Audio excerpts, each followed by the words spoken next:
Okay, so now we have spun our tubes in the ultracentrifuge rotor for the minimum period, and we have seen separation in the layers. Here we have our protein up here. Here we have our RNA down here. We have our plasmid down here, and we have our broken genomic E. coli DNA up here. So now we need to release the vacuum by cutting the top off with a scissors. And then we have a syringe. And with the syringe, you're going to start with the beveled edge down on the syringe. You're going to hold the top of the tube. You don't want to hold the bottom of the tube, because if you slip with the syringe and needle are going to go into your hand. You don't want that to happen.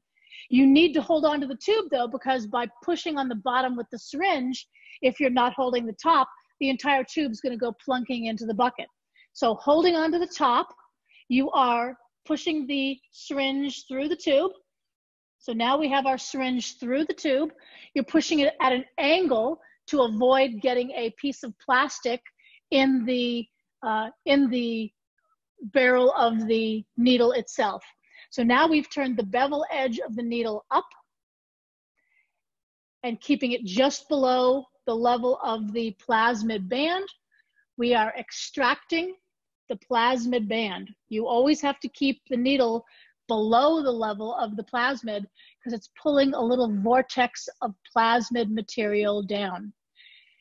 If you pull any of the E. coli genomic DNA in there, you will sort of see it move if it grabs onto it, and then you will have a decision to make whether you keep pulling plasmid out or not.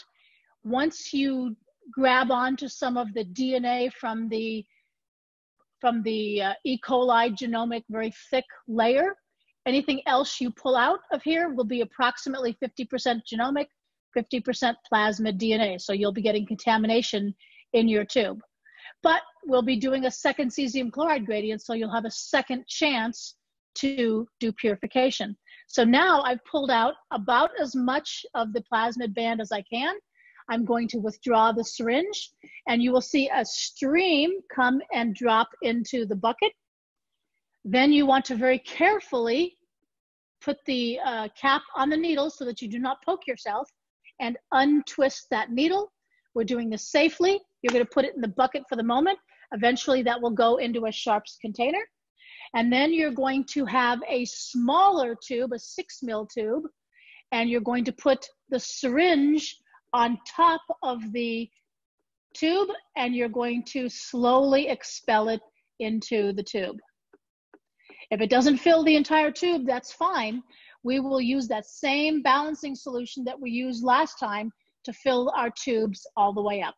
You have to have at least equal numbers of tubes to be able to put it into the next centrifuge rotor. You cannot have an odd number in a centrifuge rotor. After we fill it up, we will cap and we will crimp these new tubes and put them into the second rotor.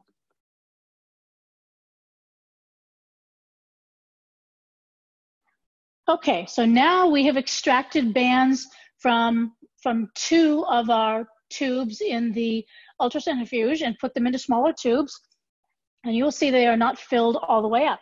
So what we do is we have a balancing solution, and the balancing solution contains cesium chloride, ethidium bromide, buffer in exactly the same proportions as what's in the tube, except it does not have DNA in it. And we're going to fill it up to the bottom of the neck of that tube, and we're going to weigh our tube. So we're going to first tare the balance, make sure it's set to 0. Then we'll put our first tube in, and it weighs 10.40 basically. Then we can put our second tube in.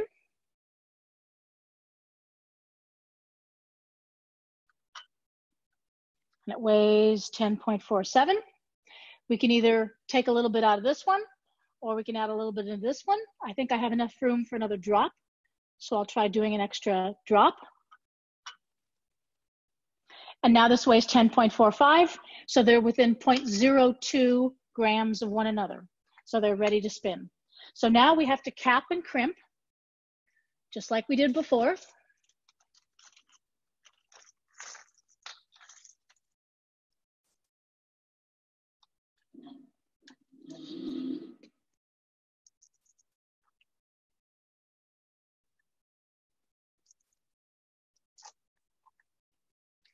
So we put our caps in.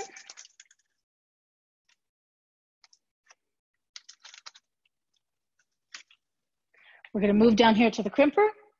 You saw how the crimper worked last time. It's the same, except now the holes are smaller for the smaller size tubes. But it works the same in terms of it will stop at each position when it's in the correct position.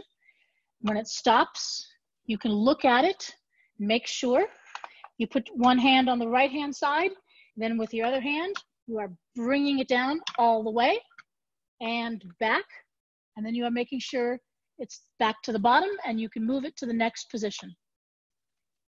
Your hand has to be here or you'll flip it over when you try to move your left hand all the way down. So then you can move them out. And now we're ready to put them into our new ultracentrifuge rotor. And our new ultracentrifuge rotor has, again, smaller holes. And we're going to cap just like we did last time. And we're going to tighten just like we did last time. So pushing just until it clicks.